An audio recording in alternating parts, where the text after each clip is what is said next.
ನಮಸ್ತೆ ಫ್ರೆಂಡ್ಸ್, ರಾಜ್ ಜಾಬ್ಸ್ಗೆ ಸ್ವಾಗತ. ಫ್ರೆಂಡ್ಸ್, ಕರ್ನಾಟಕ ಅಂಚೆ ಇಲಾಖೆಯಿಂದ ನೇಮಕಾತಿಯ ಹೊಸ ಅಧಿಸೂಚನೆ ಬಿಡುಗಡೆಯಾಗಿದೆ. ಬೋತ್ ಮೇಲ್ ಆ್ಯಂಡ್ ಫಿಮೇಲ್, ಪುರುಷ ಮತ್ತು ಮಹಿಳಾ ಅಭ್ಯರ್ಥಿಗಳು ಅರ್ಜಿಗಳನ್ನು ಸಲ್ಲಿಸಬಹುದಾಗಿರುತ್ತೆ. ಹಾಗೆ ಈ ಒಂದು ಹುದ್ದೆಗಳಿಗೆ ಅರ್ಜಿ ಸಲ್ಲಿಸುವಂಥ ಅಭ್ಯರ್ಥಿಗಳಿಗೆ ಯಾವುದೇ ರೀತಿಯ ಪರೀಕ್ಷೆ ಇರೋದಿಲ್ಲ, ನೇರ ನೇಮಕಾತಿ ಇರುತ್ತೆ. ಮೆರಿಟ್ ಲಿಸ್ಟ್ ಮತ್ತು ಸಂದರ್ಶನದ ಮೂಲಕ ಆಯ್ಕೆಯನ್ನು ಮಾಡಿಕೊಳ್ಳಲಾಗುತ್ತೆ. ಬನ್ನಿ ಇದ್ರ ಬಗ್ಗೆ ಒಂದೊಂದಾಗಿ ಮಾಹಿತಿಯನ್ನು ತಿಳಿಸ್ಕೊಡ್ತೀನಿ. ಫ್ರೆಂಡ್ಸ್, ಇಲ್ಲಿ ಕಾಣಿಸ್ತಾ ಇದೆ ನೋಡಿ, ಬೃಹತ್ ಉದ್ಯೋಗಗಳಿಗೆ ನೇಮಕಾತಿ ನಡೀತಾ ಇದೆ. ಪೋಸ್ಟ್ಮ್ಯಾನ್, ಮೇಲ್ಗಾರ್ಡ್ ಸೇರಿದಂತೆ ಮಲ್ಟಿಟಾಸ್ಕಿಂಗ್ ಸ್ಟಾಫ್ ಉದ್ಯೋಗಗಳಿಗೆ ನೇಮಕಾತಿ ಇರುತ್ತೆ. ಸಂಪೂರ್ಣವಾಗಿ ಕರ್ನಾಟಕ ಸರ್ಕಾರಿ ಉದ್ಯೋಗಗಳಾಗಿರ್ತವೆ. ಹಾಗೆ ಬೋತ್ ಮೇಲ್ ಆ್ಯಂಡ್ ಫಿಮೇಲ್, ನೀವು ಪುರುಷ ಮತ್ತು ಮಹಿಳಾ ಅಭ್ಯರ್ಥಿಗಳು ಕೂಡ ಅರ್ಜಿಗಳನ್ನು ಸಲ್ಲಿಸಬಹುದು.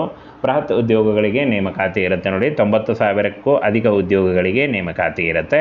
ಫ್ರೆಂಡ್ಸ್, ಇನ್ನು ಹುದ್ದೆ ಶಿಕ್ಷಣ ಅರ್ಹತೆ ಅಂತ ನೋಡೋದಾದರೆ ಇಲ್ಲಿ ನೋಡಿ, SSLC PUC ಆದಂಥ ಅಭ್ಯರ್ಥಿಗಳು ಪೋಸ್ಟ್ಮ್ಯಾನ್ ಹುದ್ದೆಗಳಿಗೆ ಅರ್ಜಿಗಳನ್ನು ಸಲ್ಲಿಸಬಹುದು.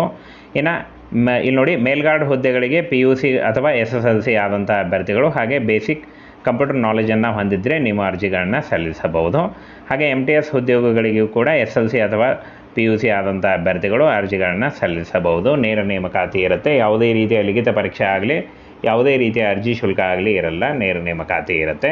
ಇನ್ನು ಫ್ರೆಂಡ್ಸ್, ಈ ಒಂದು ಹುದ್ದೆಗಳಿಗೆ ಅರ್ಜಿ ಸಲ್ಲಿಸುವಂಥ ಅಭ್ಯರ್ಥಿಗಳು 18ರಿಂದ 32 ವರ್ಷದ ಒಳಗಿನವರು ಅರ್ಜಿಗಳನ್ನು ಸಲ್ಲಿಸಬಹುದು. OBC ಅಭ್ಯರ್ಥಿಗಳಿಗೆ 3 ವರ್ಷ ಮತ್ತು SC/ST ಅಭ್ಯರ್ಥಿಗಳಿಗೆ 5 ವರ್ಷಗಳ ವಯೋಮಿತಿ ಸಡಿಲಿಕೆ ಕೂಡ ಇರುತ್ತೆ. ಇನ್ನು ಫ್ರೆಂಡ್ಸ್, ಈ ಒಂದು ಹುದ್ದೆಗಳಿಗೆ ಅರ್ಜಿ ಸಲ್ಲಿಸುವಂಥ ಅಭ್ಯರ್ಥಿಗಳು ಪರಿಶಿಷ್ಟ ಜಾತಿ, ಪರಿಶಿಷ್ಟ ಪಂಗಡದ ಅಭ್ಯರ್ಥಿಗಳಿಗೆ 5 ವರ್ಷ, ಹಿಂದುಳಿದ ಇತರೆ OBC ಅಭ್ಯರ್ಥಿಗಳಿಗೆ 3 ವರ್ಷ ನೋಡಿ ವಯೋಮಿತಿ ಸಡಿಲಿಕೆ ಕೂಡ ಇರುತ್ತೆ. ಇನ್ನು ಫ್ರೆಂಡ್ಸ್, ಪೋಸ್ಟ್ಮ್ಯಾನ್ 59,099 ಹುದ್ದೆಗಳಿದ್ದರೆ ಇಲ್ಲಿ ನೋಡಿ, ಮೇಲ್ಗಾರ್ಡ್ 1,445 ಹುದ್ದೆಗಳಿದ್ದಾವೆ. ಮಲ್ಟಿಟಾಸ್ಕಿಂಗ್ ಸ್ಟಾಫ್ 37,539 ಹುದ್ದೆಗಳಿದ್ದರೆ ಟೋಟಲ್ ಆಗಿ 98,083 ಹುದ್ದೆಗಳಿಗೆ ನೇಮಕಾತಿ ಇರುತ್ತೆ. ಆನ್ಲೈನ್ ಮೂಲಕ ಆಫಿಷಿಯಲ್ ವೆಬ್ಸೈಟ್ಗೆ ಹೋಗಿ ನೀವು ಅರ್ಜಿಗಳನ್ನು ಸಲ್ಲಿಸಬಹುದು. ಆಫಿಷಿಯಲ್ ವೆಬ್ಸೈಟ್ಗೆ ಲಿಂಕು ವಿಡಿಯೋ ಡಿಸ್ಕ್ರಿಪ್ಷನ್ನಲ್ಲಿರುತ್ತೆ. ಹಾಗೆ ಇನ್ನು ಫ್ರೆಂಡ್ಸ್, ಭಾರತೀಯ ಅಂಚೆ ಇಲಾಖೆಯಿಂದ ನೇಮಕಾತಿ ಇರುತ್ತೆ ನೋಡಿ, ಕರ್ನಾಟಕ ಅಂಚೆ ಇಲಾಖೆಯಿಂದ ನೇಮಕಾತಿ ಆಗಿರುತ್ತೆ.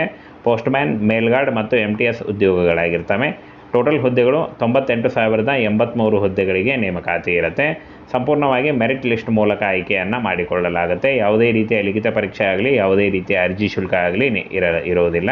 ಇನ್ನು ನೇರ ನೇಮಕಾತಿ ಇರುತ್ತೆ ನೋಡಿ, ಯಾವುದೇ ರೀತಿಯ ಒಂದು ಲಿಖಿತ ಪರೀಕ್ಷೆ ಇರಲ್ಲ. ಇನ್ನು ಫ್ರೆಂಡ್ಸ್, ಈ ಒಂದು ಹುದ್ದೆಗಳು ಜನವರಿಯಲ್ಲಿ ಈ ಒಂದು ಹುದ್ದೆಗಳು ಶುರುವಾಗುತ್ತೆ. ಜನವರಿಯಲ್ಲಿ ಈ ಒಂದು ಹುದ್ದೆಗಳು ಅರ್ಜಿ ಸಲ್ಲಿಕೆಗೆ ಶುರುವಾಗುತ್ತೆ. ಆನ್ಲೈನ್ ಮೂಲಕ ಆಫಿಷಿಯಲ್ ವೆಬ್ಸೈಟ್ಗೆ ಹೋಗಿ ನೀವು ಅರ್ಜಿಗಳನ್ನು ಸಲ್ಲಿಸಬಹುದು. ಆಲ್ಮೋಸ್ಟ್ ಈ ಒಂದು ಹುದ್ದೆಗಳು ಅರ್ಜಿ ಸಲ್ಲಿಸಲಿಕ್ಕೆ ಶುರುವಾಗುತ್ತೆ.